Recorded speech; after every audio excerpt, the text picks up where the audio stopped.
Welcome to Calling Carmita, And Chris, where we talk about everything from. pop culture to politics. So, today's story is about TikTok stars.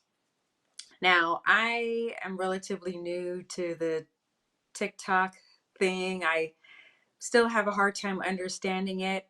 But this story involves two major TikTok stars with several million followers. Um, and one of them lost a million followers based on harassment allegations.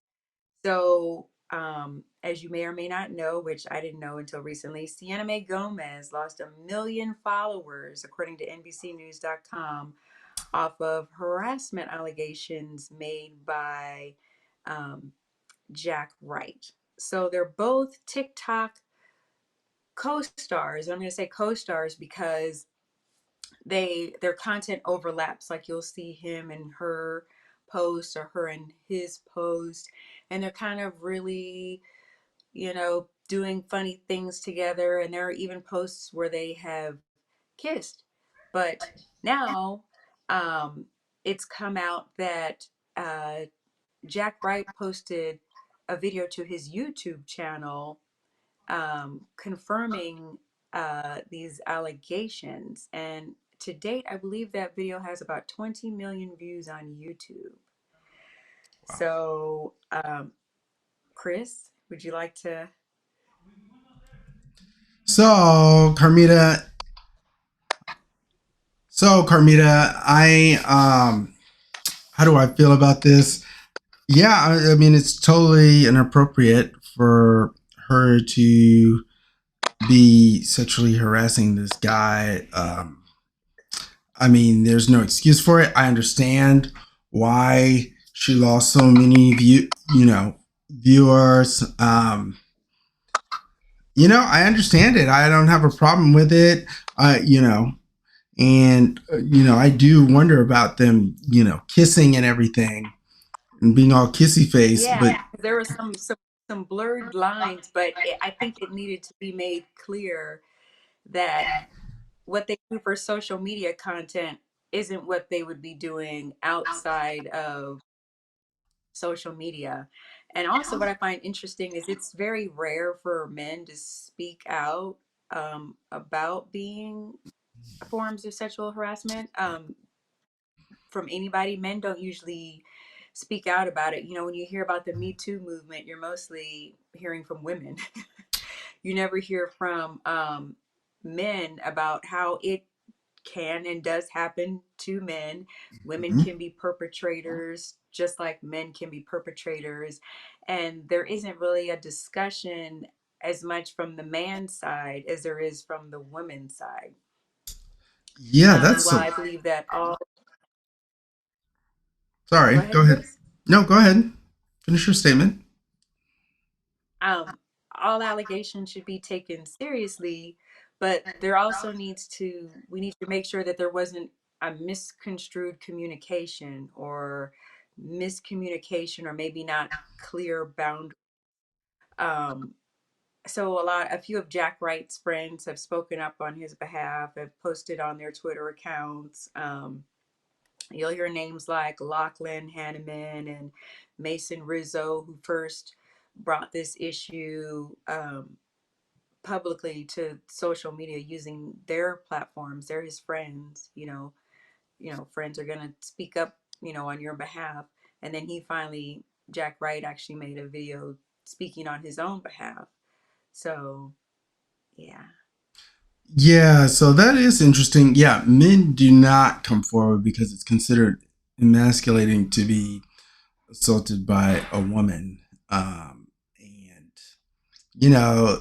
Jack was very brave here, in my opinion, for coming forward with his story. And I really appreciate that because we really don't talk about it enough. Sexual assault from women to men, or yeah, and all the focus has been put on from men to women. Um, Here the lines were clearly blurred, and I don't want this to be like a situation where everyone is like, I don't feel like we need to be like so tiptoey, but like in this case, she was grabbing him when he was unconscious in the bed. I'm sorry, but that isn't acceptable in my opinion. Um, yeah, it's totally wrong, and even if they did kiss or they did blur the lines of their relationship, I don't understand why you want to touch a man when he's like knocked out cold. I mean, and that's kind of cruel. That's really, I mean, I feel like I was assaulted. Like that's how it makes my nerves feel to even think about it. I feel like I was grabbed when I was sleeping by this woman. So, like, yeah, I mean, you know, that's why she's losing followers because it's such a extra creepy thing to do in my opinion. Someone's knocked out, doesn't matter why they're knocked out, and then you're like grabbing up on them and feeling them, and then it apparently happened many times, or at least more than once, according to what he said in his video, where he's barely holding it together. Like clearly, Yeah. that guy is like, she really And hurt him. yeah, he was crying in the video. It made me sad for him. Um, yeah, because he's, you're you can tell he's a nice guy, and very sensitive, not in a bad way, but sensitive, like his feelings were hurt. Um, in the video, you could really tell. Yeah, there was definitely a trust violated here. And when it's like someone who is one of your closest friends, your closest allies, it like hits your heart like that much more. And so,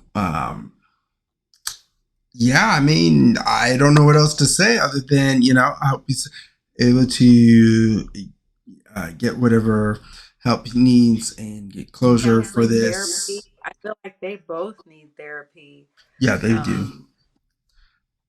Um, I'm glad that he stood firm in setting his boundaries, even before coming forward. I believe him and his friend had stated that they had asked her several times before to not do that. So Yeah, he did. He did say that it was an ongoing problem, and I wonder something else. I wonder is how much social media is having these kids do things they would never do if it weren't for social media. Remember people were it would taking be Tide yeah. Pods and popping them in their mouths, or doing like weird plank challenges, like Well, laying they're their actually going bodies to on be a Netflix.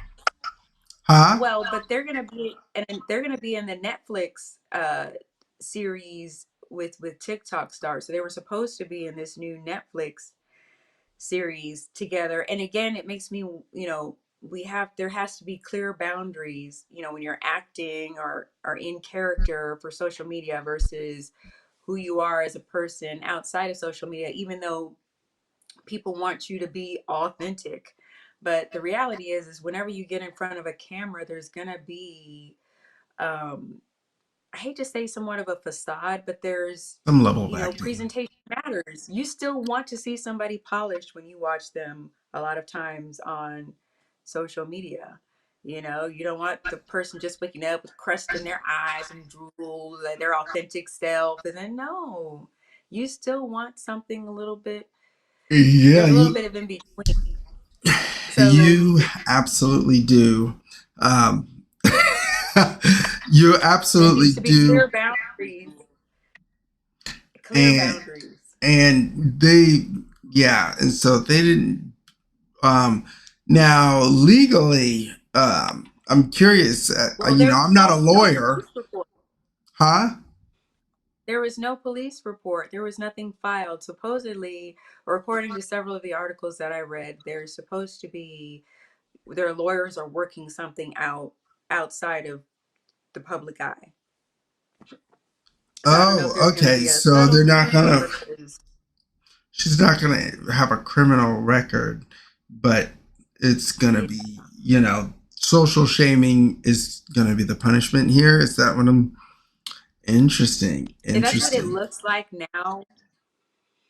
I mean, it might be the most. I mean, she's how old? She's like 16 or 12 or 18. 18. Like she's a child, right? Or, well, barely an adult. So it's probably the appropriate thing to do. Although, hmm, I do wonder because, I've seen black guys being charged for like consensual sex with people in their age group, like, and they wanted it. Like, it wasn't a situation where the person was, drugged out or something. And so when I look at it, when I apply that lens to it, that how would other people be shown the same grace? And the truth is maybe not. But then there's the argument that um it's not that uh Sienna shouldn't be shown grace. It's that other individuals who find themselves in arguably less, you know, in similar situations, but they actually, there's a difference between the two where theirs is not, theirs is for consensual sex and then, this girl is, the guy's clearly not consenting because he's knocked out and she's funneling him up. Um, so what I'm saying is that everyone should, other people under similar circumstances should be shown the same grace, and they previously hadn't been. So my hope is that maybe now we can show everybody the same grace. But I don't necessarily think, like, you see those black teenagers who were charged with assault for having relations with someone they were, going to high school with. And I'm like, they agreed to it and it was consensual. And but had they not been black, if it was a white guy or in the same situation, he wouldn't have been charged, he wouldn't have been treated that way. Whereas in her case, she's being shown grace, and she actually was, in my opinion, even if she was an adult, she was dead wrong. So, Yes. Plus, it seems like maybe they're more lenient on women than men in these cases. I mean, oh I'm not yeah, sure. I don't have any statistics yeah, that's a because good the point. gender roles are reversed. So, yeah, that's a tough one. Yeah. All right. Well, what's next, Carmita? I think that's it for this show. Thanks for watching. Let us know what you think on this topic. Are you familiar with these TikTok stars? Do you follow TikTok people like that? I mean, do you want to see them on Netflix? Is their life that interesting? Let us know in the comments how you feel Yes, about the situation. and And also, also, if you have been in a situation of abuse, seek therapy. If any of you know, like hotline information to report assault, leave it in the comments. It will help others. yeah, I like that. Mhm. All right.